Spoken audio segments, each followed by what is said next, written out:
So we're in the third part of this little series on entitled Culture Wars, and it's really about the virtues. In any war, a soldier needs access to weapons in order to be successful in the battle. And you know governments, they're always on the lookout for better and more effective weapons. Well, in the culture wars, we have the most effective weapons possible. The battles that wage around us require these weapons.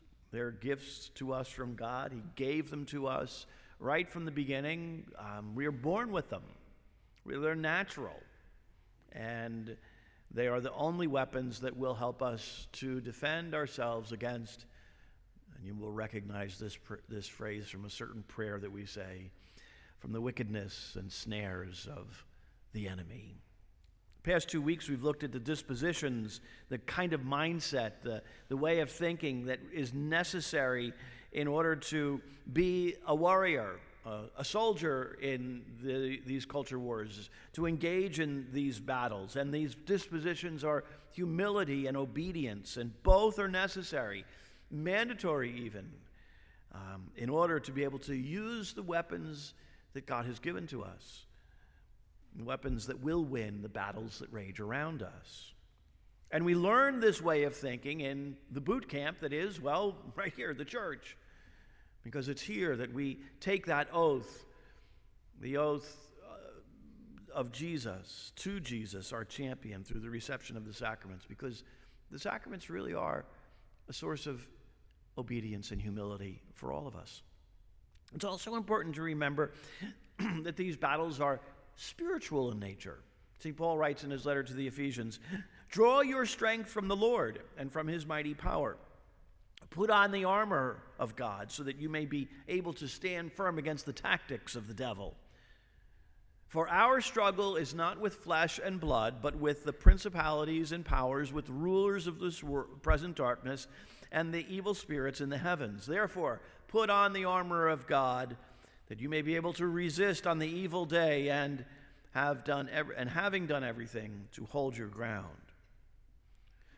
Spiritual battles require spiritual weapons, and these are the virtues. The first virtue that we're going to look at, the weapon, as it were, that we must take up, that, as St. Paul would say, that piece of armor that we have to put on, which is the foundation for all of the other virtues, is none other than fortitude.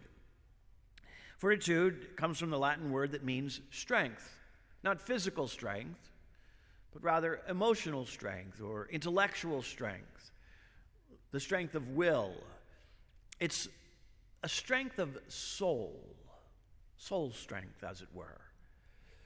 In other words, that capture this sense of what fortitude means would be words like valor, endurance, courage, words like that get at the meaning of fortitude.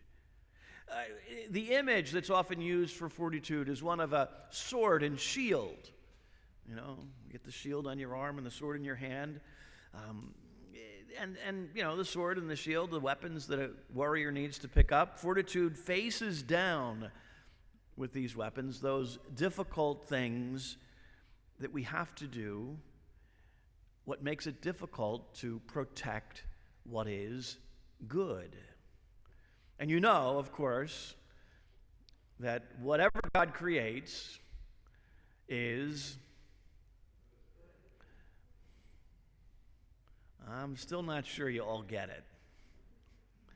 Yeah, everything that God creates, every one that God creates, every one of you is, yeah, you're good, okay. And again, don't worry, the ceiling's not going to cave in when you respond to what I say. It's okay. No bolts of lightning except for right here. So, if fortitude is, you know, about a sword and a shield, and about protection, then by extension, it's expressed surprisingly through fear and daring. When you think fear, wait a minute, fear, you know, you think of fear, and on one extreme, it's like being withdrawn, you know, cowering in the corner. Oh, don't hurt me, don't hurt me. On the other extreme, fear is this aggressiveness, this becoming enraged. I'll get you. But fear that's expressed through fortitude has to do rather with something much more down the middle. It's a moderated response. It's responding appropriately to given situations. There's a great story of a golfer, an amateur golfer, who has a very high regard of himself and his game. That would not be me. I have no regard for my game, none whatsoever. Anyhow, he has the opportunity to play with a professional, a real, one of the guys you see on Sunday afternoon playing golf on the TV. So it's a professional and an amateur playing together. And of course, because he has such a high regard of his game, he puffs himself up and, I'm going to show this professional what a great golfer I am. Of course, he gets out there and for the first 8 holes completely just ruins the first 8 holes. He does terrible. In fact, by the end of the round, he'll be lucky if he gets to break 100. And if you know anything about golf, you know that 100 is that's a bad score. That's my realm of golf. Anyhow, you can imagine that his frustration and his embarrassment. Well, it really kind of gets to a peak when he gets to the 9th hole, and he actually plays the 9th hole pretty well. He's on the green, and he's able to make a birdie putt. He's putting for birdie. And he's finally thinking to himself, oh, man, this is great. I'm going to get a birdie, and then I'll show this professional how good I am. Well, he misses the putt. And in a fit of rage, takes his putter and breaks it over his knee. The pro approaches him and whispers gently into his ear, "You're not good enough to get that angry." You see, this amateur had little fortitude. I think of the prodigal son, the younger son in the gospel today. He displays a very profound lack of fortitude when he dares to ask his father for his inheritance. But a change occurs when he realizes that he has nothing. With all of this money that he's just received, he's got nothing. Nothing. And what he has chosen, instead of the life of peace and joy and prosperity that he thought he was choosing, he discovers quickly that, he's chosen a life of misery. And that inspires him to return home to his father even just as a hired helper. But you see, at that moment, at that decision, that's when he finds fortitude. And I'll come back to it in just a moment. And I think about the older brother, the older son, who sees this newfound fortitude in his younger brother as a threat. And because he sees that as a threat, it becomes his excuse to rage against his father. I did everything for you. The older son, he also lacks fortitude. And it's too many times we allow anger, the vice of anger, to get the best of us when we need to rely on fortitude.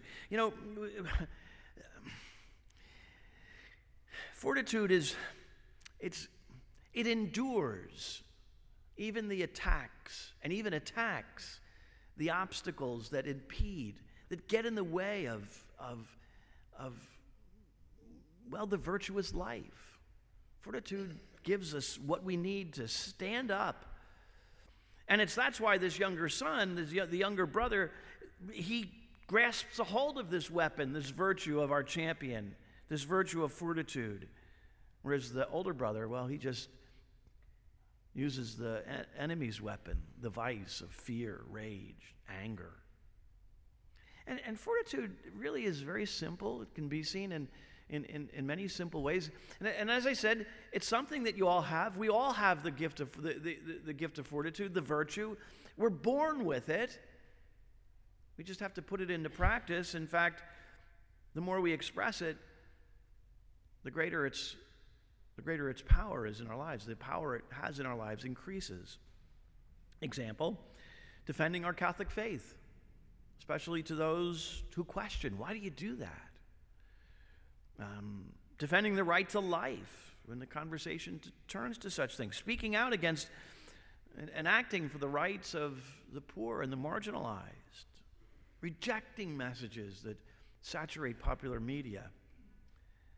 With the full realization that, herd mentality, it doesn't like when someone stands against it. We exercise fortitude when we do the difficult to achieve the excellent. Maybe studying a few more hours instead of watching TV or playing games. Lying on the exercise bench instead of on the couch. I need to work on that one myself. By staying calm when your children need to be disciplined. Yeah, moms and dads? That's a hard one, isn't it, sometimes? Fortitude allows you to do that. By getting out of bed when the alarm clock goes off. That's my favorite time to practice fortitude. By facing the risks and difficulties that come with, doing difficult things.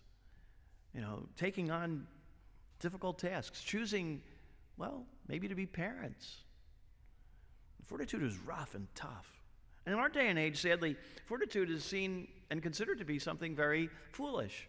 Look at the story at the beginning of the gospel, where Jesus asks the question, what shepherd would leave 99 in the wilderness? What shepherd would abandon 99 sheep to go after the one who's wandered off and is lost? And the obvious answer is, no one would. No shepherd worth his salt would give up and risk 99 for the benefit of one. Because it's easier to stick with the 99. Going after the one is difficult and could be risky. And yet, going after the one is what fortitude enables us to do. And it does require a bit of balance between what's excessive and what we lack. When that anger button is pushed. On one hand, some people, it's like the hairpin trigger. Boom, they just explode in rage. That's what the older brother did in the gospel. And then there's those who go to the other extreme and I should get angry, but I'm not going to get angry. I'm just going to be spiritless, a dullard. I like that word. But really, fortitude is expressed most appropriately when we get angry, by expressing it in the right time, the right place, the right measure, the right object, the right person, and for the right reason, to help and not to harm. The story of Jesus in the gospel going after the money changers in the temple? That's an example of fortitude. He certainly was not spiritless. He certainly wasn't acting dull.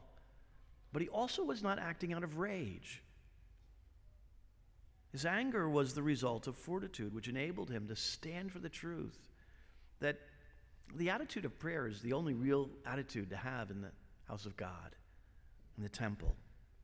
Now, that being said, none of you are animated blobs of flesh. You know that, right? None of you are animated blobs. You're not out for the next meal, the next, clothing to wear, roof over your head, right? You know that, don't you? You do know that you're not merely an animated blob of flesh, right? You do know that, okay? And make sure, because I think sometimes some of you think, I just sit here, that's all I do. Like you're an animated blob of flesh. You're not. You're more than that. You're much more than that. Every one of us is.